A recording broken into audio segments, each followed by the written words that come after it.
Hello friends, welcome to Creative Medicine. In this lecture, we will learn about.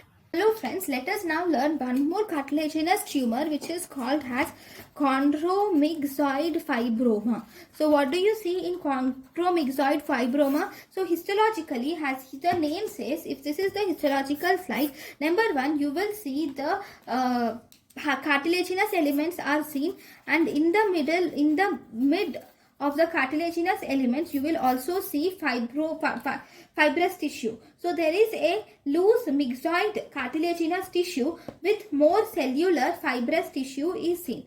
Okay, myxoid cartilaginous tissue with more cellular fibrous tissue is seen in histopathologically. Now this is also a cartilaginous tumor, and it is a rare cartilaginous tumor.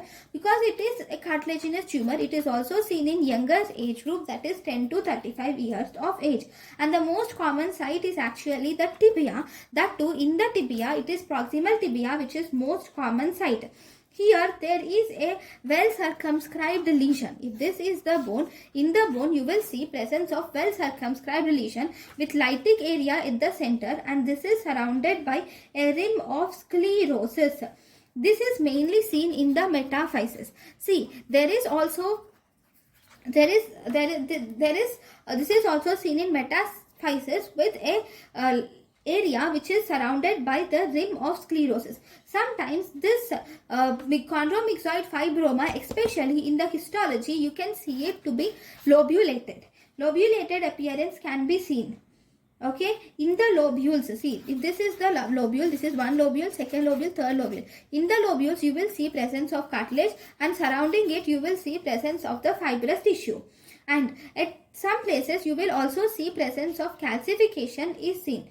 Especially there is sclerosis, rim of sclerosis is seen surrounding the tumor, and it is a well defined tumor. This is a benign tumor. So how are you going to treat it? Simple. You should resect it or do extended curettage, and then you can do bone grafting if necessary. Thank you.